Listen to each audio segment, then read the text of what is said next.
ایک سبق ہے، ایک حکمت پوشیدہ ہے۔ پہلا حصہ ہے کہ تقوی اختیار کرو، متقی بنو، پرہیزگار بنو۔ اس کے بعد ہے کہ سچوں کے ساتھ ہو جاؤ۔ حکمت یہ ہے کہ پہلے بندہ متقی بنے گا، پرہیزگار بنے گا، اس کے بعد سچوں کے ساتھ ملے گا۔ بسم اللہ بے شک۔ یعنی بندہ سچوں کے ساتھ نہیں مل سکتا، پہلے بندے کو متقی بننا پڑتا ہے۔ کیا مطلب ہے سچوں کے ساتھ ہونے کا؟ کیا فیضان پاک 12 امام 14 معصومین علیہ السلام کے اسماء مبارک ان کے نام لکھ کے بتا، گھر میں لٹکا دے، دکان پہ لٹکا دے، کیا یہ ہے سچوں کے ساتھ ہونے کا معنی؟ نہیں، نام لٹکا دے اور بولتا جھوٹ ہو، دکان میں جھوٹ، بازار میں جھوٹ، گھر میں جھوٹ، دوستوں میں جھوٹ، بلا وجہ جھوٹ، یہ معنی نہیں ہے سچوں کے ساتھ ہونے کا۔ آئیے نبی کریم کی ایک حدیث سنیں۔ نبی کریم فرماتے ہیں کوئی بندہ ایمان کا ذائقہ چکھ ہی نہیں سکتا جب تک وہ جھوٹ کو ترک نہ کرے، چاہے جھوٹ مزاح میں ہو، مذاق میں ہو، اور چاہے وہ سنجیدگی میں ہو۔ ناجائز ہے، حرام ہے جھوٹ مذاق میں بھی۔ آئیے اللہ پاک سے پوچھتے ہیں اے مولا تو نے حکم دیا کہ سچوں کے ساتھ ہو جاؤ، ہماری سوچ ناقص ہے، ہم کیسے پہچانے کہ سچے کون ہیں؟ اللہ فرمائے گا ہاں آؤ میں آپ کو دکھاتا ہوں مباہلہ میں یہ سچے ہیں۔ کل گزرا ہے مباہلہ، جب اسلام کو فتح ہوئی، یعنی فتح مکہ ہوا اور اسلام کو تقویت پہنچی، بہت سارے لوگ اسلام میں داخل ہوئے، تو نبی کریم نے مختلف ممالک کے سربراہان کے نام خطوط لکھے، کیسر کے نام خط لکھا، کسرا کے نام خط لکھا، حبشہ کے بادشاہ کے نام خط لکھا، روم کے بادشاہ کے نام خط لکھا، ایران کے بادشاہ کے نام خط لکھا، اور ساتھ ساتھ نجران کے نام بھی خط لکھا۔ نجران میں جو عیسائی تھا جس کا نام ابو حارثہ تھا، اسلام کی دعوت دی کہ آپ اسلام میں آ جائیں۔ نجران ایک علاقے کا نام ہے، دمشق اور سعودی عرب کے بارڈر کے قریب علاقہ ہے۔ 73 بستیاں تھیں نجران میں، 73 بستیاں، مرکز نجران تھا۔ اس طرح مذہب تشیع کا مرکز قوم اور نجف ہے، اسی طرح عیسائیوں کا مرکز نجران تھا، اور وہاں ان کا ایک عالم رہتا تھا، اور اس وقت اس عالم کا نام ابو حارثہ تھا۔ خط پہنچا نبی کریم کا، ابو حارثہ نے سب کو بلوایا، بڑے بڑے عالموں کو بلوایا، پادریوں کو بلوایا، سیاسیوں کو بلوایا کہ مسلمانوں کے نبی نے خط بھیجا ہے اور اسلام کی دعوت کی ہے، اس کا کیا کرنا ہے؟ اور جو ہے نا پریشان تو نہیں ہو رہے، میں آپ کو مباہلہ سنا رہا ہوں۔ بسم اللہ۔ میٹنگ بیٹھ گئی، فیصلہ ہوا کہ ہم ڈائریکٹ جا کے نبی کریم کو ملتے ہیں، ان سے مذاکرات کرتے ہیں، ڈائریکٹ فیس ٹو فیس۔ چلے گئے 70 افراد جن میں پادری بھی تھے، علماء بھی تھے، سیاسی بھی تھے، 70 لوگوں کا قافلہ مکہ چلا گیا نبی کریم کے پاس، اور مذاکرات شروع ہوئے۔ پہلا مسئلہ، پہلی بات عقیدہ توحید۔ ابو حارثہ نے کہا نبی کریم کو کہ ہمارا عقیدہ آپ سے پہلے والا ہے، یعنی ہم توحید کے قائل ہیں آپ سے پہلے۔ نبی کریم نے کہا کہ حق میں مانے چیزیں 3 ہیں جس کی وجہ سے آپ اسلام میں نہیں آ رہے۔ پہلی چیز سلیم کی پرستش کرتے ہیں آپ، دوسری آپ خنزیر کا گوشت کھاتے ہو، عیسائیوں کو کہہ رہے ہیں نبی کریم، اس وجہ سے آپ اسلام میں آنا پسند نہیں کرتے۔ پہلا، آپ سلیم کی پرستش کرتے ہیں یعنی حضرت عیسیٰ کی، دوسرا آپ خنزیر کا گوشت کھاتے ہیں، تیسرا آپ شراب پیتے ہیں۔ انہوں نے کہا جی ان باتوں کو چھوڑیں، باقی مسئلوں کو چھوڑیں۔ عیسائیوں نے کہا باقی مسئلوں کو چھوڑیں، حضرت عیسیٰ میں بات کریں، آپ کا عقیدہ کیا ہے، حضرت عیسیٰ کو کیا مانتے ہیں؟ نبی کریم نے کہا ہم حضرت عیسیٰ کو اللہ کا بندہ مانتے ہیں اور نبی مانتے ہیں۔ انہوں نے کہا نہیں، ہمارا عقیدہ ہے کہ حضرت عیسیٰ اللہ کے بیٹے، حضرت عیسیٰ اللہ کا بیٹا ہے، اور دلیل یہ ہے کہ ان کا باپ ہے، جس کا باپ نہ ہو اس کا باپ اللہ ہوتا ہے، نعوذ باللہ من ذالک۔ یہ دلیل تھی عیسائیوں کی۔ نبی کریم خاموش ہو گئے، وحی کا انتظار کیا۔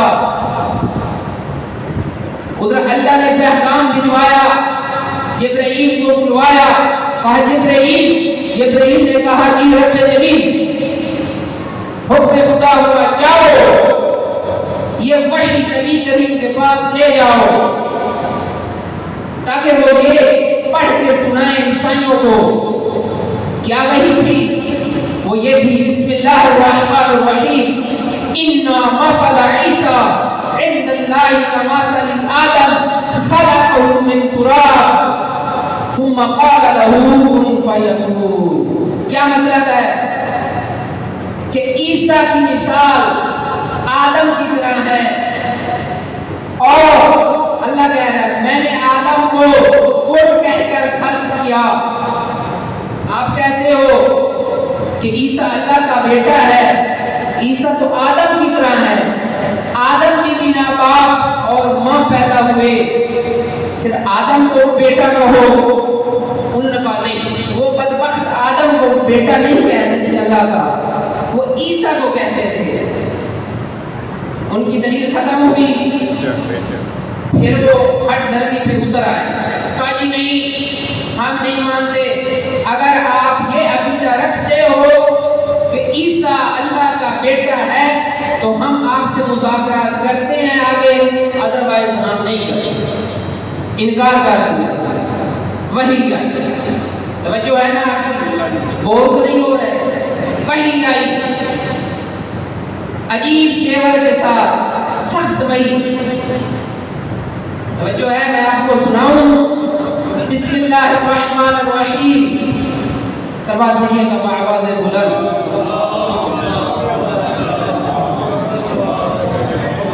فمن حاجك فيه من بعد ما جاءك من العلم فقل تعالوا ندعو أبناءنا وأبناءكم ونساءنا ونساءكم وأنفسنا وأنفسكم ثم نبتهل فنجعل لعنة الله على الكاذبين۔ حکم خدا ہوا کہ اے نبی، اے میرے محبوب، ان کو کہہ دے اگر آپ ہٹ دھرمی پہ اتر آئے ہو، آؤ میں اپنے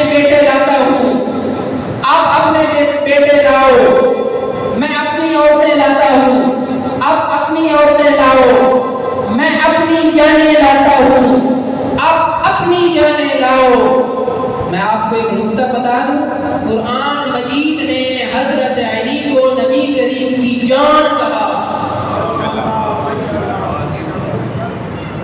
قرآن مجید میں انفسکم آیا ہے، یہ نفس ہے، نفس کا مطلب ہوتا ہے جان۔ نفس کی جگہ نبی کریم حضرت علی کو لے کے گیا تھے، یعنی حضرت علی قرآن مجید میں اللہ نے نبی کریم کی جان کہا حضرت علی کو۔ وقت مقرر ہو گیا 24 ذی الحجہ کو، انہوں نے کہا ٹھیک ہے ہم مباہلہ کرتے ہیں۔ 24 ذی الحجہ کو نماز فجر کے فوراً بعد نبی کریم نے اعلان کیا نماز کے بعد، اے مسلمانوں خبردار مقام مباہلہ کے قریب نہ جانا، میں کرنے لگا ہوں بد دعا، ہوگا عذاب نازل، کہیں عذاب کی زد میں نہ آ جانا۔ حضرت سلمان کو کہا اے سلمان جاؤ مقام مباہلہ کے شامیانے کا انتظام کرو۔ چلے گئے کس طرح جس طرح آیت اتری، پہلے بیٹوں کو لیا، حضرت امام حسین کو اٹھایا، امام حسن کا ہاتھ انگلی سے پکڑوایا، پیچھے جناب سیدہ ہیں، جناب سیدہ کے پیچھے جناب علی ہیں۔ توجہ فرمائیے گا، نبی کریم قدم اٹھاتے ہیں، جناب سیدہ قدم نبی کریم کے قدموں پہ قدم رکھتی ہیں اور سیدہ قدم اٹھاتی ہیں، مولا علی سیدہ کے قدم پر قدم رکھتے ہیں، جناب صدیقہ کبریٰ رسالت اور امامت کے حجاب میں چل رہی ہیں۔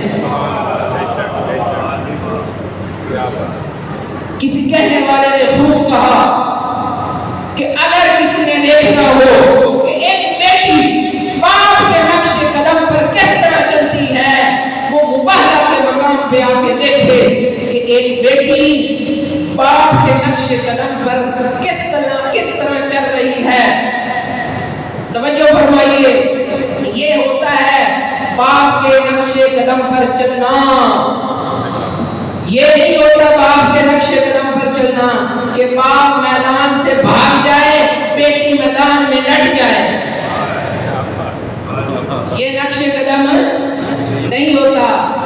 لگتا ہے آپ کو سمجھ نہیں آئی، اگر سمجھ آئی ہے تو صلوات پڑھیں۔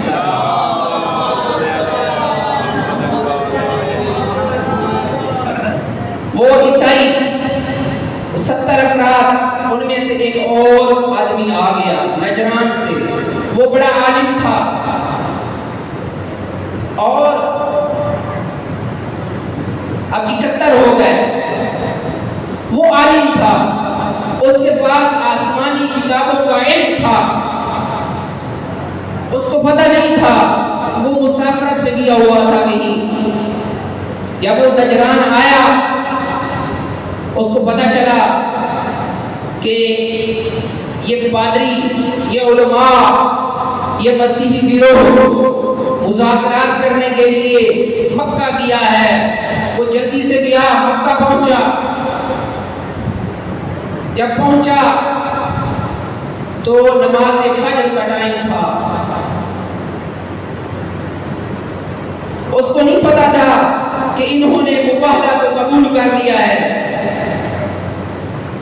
بعد میں اس کو پتا چلا، اس نے آسمان کی طرف دیکھا، وہ عالم تھا، اس نے کہا بدبختو، آپ نے کیا قبول کر لیا ہے؟ اور آپ کیا جانتے ہیں یہ کون سی ہستیاں ہیں؟ اور میں ان کو دیکھ رہا ہوں، اگر یہ بد دعا کر دیں تو عیسائیت تباہ و برباد ہو جائے گی، دنیا میں نام و نشان مٹ جائے گا۔ انہوں نے کہا، اس عالم نے کہا اگر یہ دعا کر دیں تو پہاڑ راستہ چھوڑ دے گا۔ میں ان چہروں کو دیکھ رہا ہوں، اگر یہ ہمارے حق میں بد دعا کر دیں ہمارا کچھ نہیں بچے گا، ہم غرق ہو جائیں گے۔ انہوں نے کہا،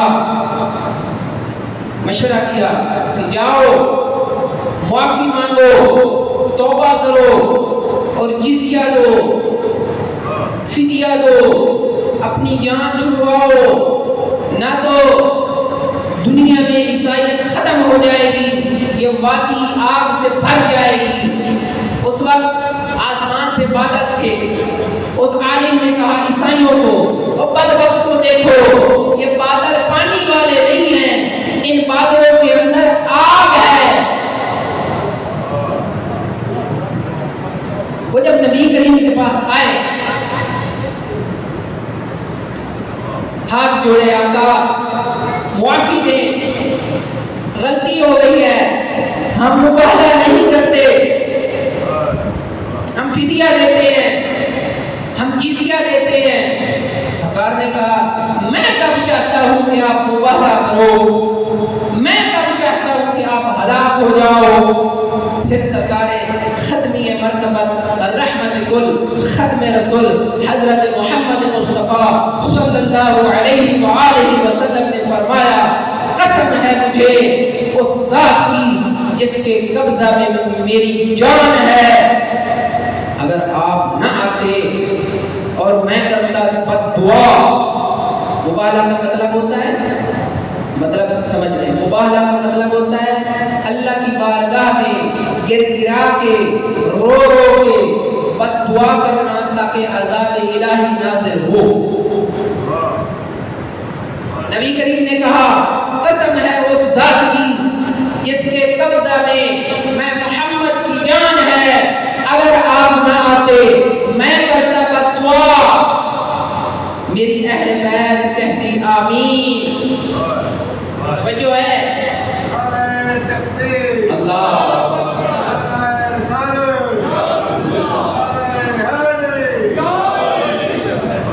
تو پھر کیا ہوگا؟ سارے عیسائی بندر خنزیر کی شکلوں میں مسخ ہو جاتے اور آسمان سے ان پر آگ کی بارش ہوتی اور یہ ملیا میل ہو جاتے۔ لہذا فدیہ معین ہوا، جزیہ معین ہوا۔ کیا؟ آئیے میں آپ کو بتاتا ہوں۔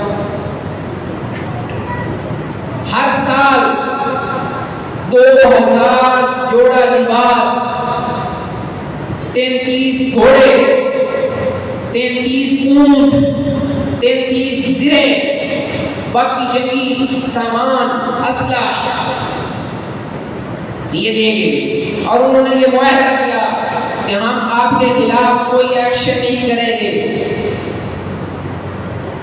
طے ہو گیا۔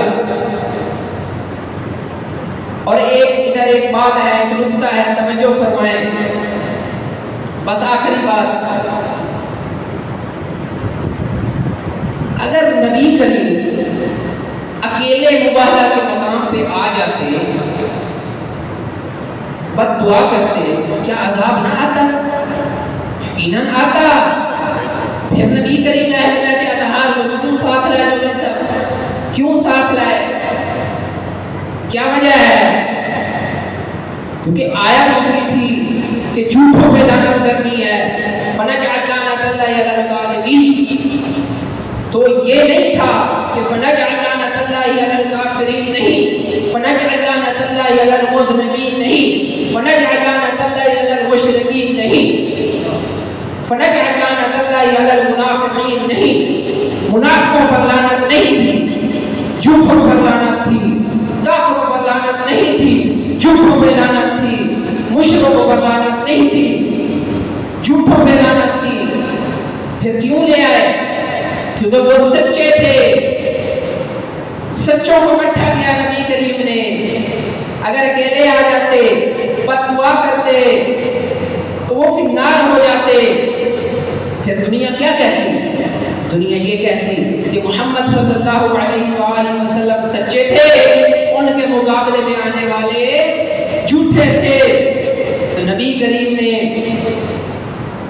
ان کو جمع کیا تاکہ دنیا کو پتہ چل جائے کہ حضرت محمد صلی اللہ علیہ وآلہ وسلم سچے، ان کے مقابلے میں آنے والا جھوٹا۔ حضرت علی المرتضیٰ سچے، ان کے مقابلے میں آنے والا جھوٹا۔ حضرت سیدہ سچی، ان کے مقابلے میں آنے والا جھوٹا، جناب حسن مجتبی سچے، ان کے مقابلے میں آنے والا جھوٹا، جناب سید شہداء حضرت امام حسین علیہ السلام سچے، ان کے مقابلے میں آنے والا جھوٹا۔ سرکار نے قیامت تک کے لیے بتا دیا کہ یہ سچے ہیں، ان کے مقابلے میں جو بھی آئے وہ جھوٹے۔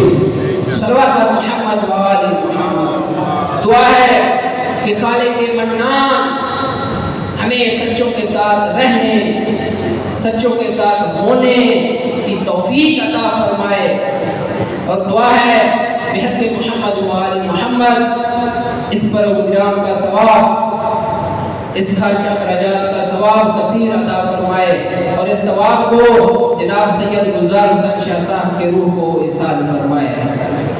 بر محمد و آل محمد بلند ترین صلوات۔